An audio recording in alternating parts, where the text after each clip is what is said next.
grew up in Ipswich, and neither of my parents were Christians when they got married. My mom got married at 19, my dad was 26. And so they went to high school prom together, that sort of thing, both brought up Catholic. My mom went to Bishop Fenwick, and she had this friend in high school who, she's like, something's different about you. I don't know what it is, you know, but I want whatever you have.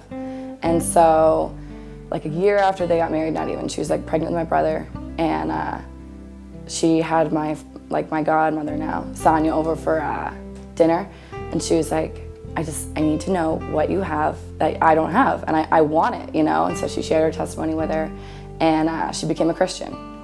So my mom was a Christian growing up, and my dad wasn't. And both of them came from like abusive backgrounds. My grandmother was an alcoholic, my dad's parents were a little aggressive. Like, it just got to the point where it was so bad. I was in middle school, I think I was like 13, and my mom threw my dad out for a year. And I was like completely just like distraught. The night my mom threw my dad out though, he became a Christian. And so that was like after years of being married. They've been married 24 years now. And my mom was like, yeah, sure you're a Christian, like prove it. My mom and my dad would have like visits like once a week, and my brother was in counseling. My parents own a restaurant, and I've worked for them since I was like 10.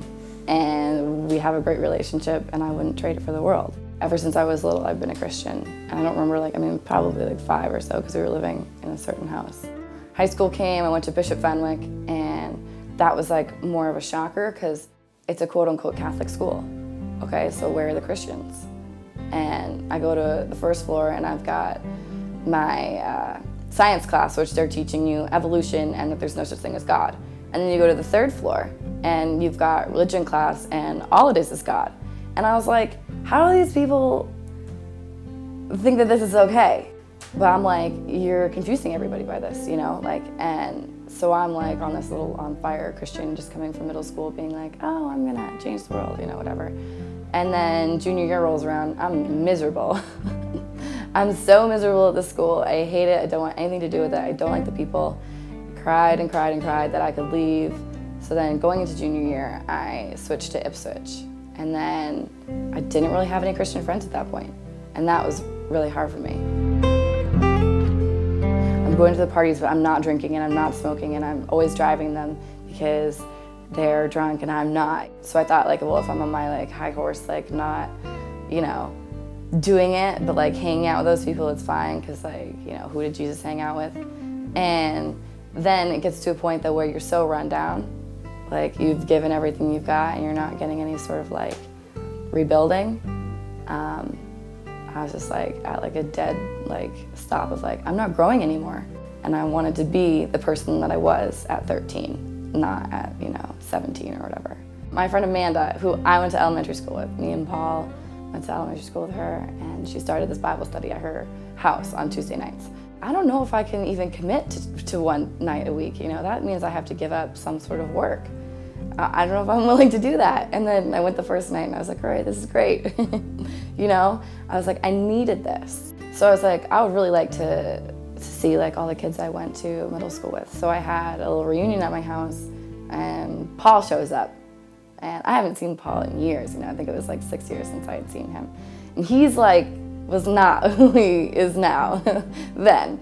And he was talking about how he's going to this church and, you know, all this stuff. And I'm like, wow, like he's really excited about the church he's going to. Like, I can't say I'm not excited about my church. I was like really adamant about not being baptized for a long time. Like, I was like, just one of those things that like, I felt like it was Catholic. Like that you take communion, you get baptized when you're an infant, which I never was. And you go through like the process of being a Christian. And I was like, well, you don't need to be baptized to be a Christian. He's like, well, no, you don't, Libby. And you know, at that point, I'm like just being a stubborn brat. And he's like, Libby, like it's part of being like a Christian. I'm like, I know, I just been putting it off. And he's like, and no one at your church has told you that you need to get baptized? I'm like, no one ever asked me. He's like, well, how about right now? So I was like, all right, fine, like I'll do it. And then I went to the service and I was like, I am not getting baptized here. You have to be on tape. And now I'm here on tape. For such a long time, you know, I was like really excited about being a Christian, and I wanted everyone to know like what I had, because that's how my mom became a Christian. And I was like, if people can tell that you're a Christian by your actions, then like that's the coolest thing, because I don't like having things shoved down my throat.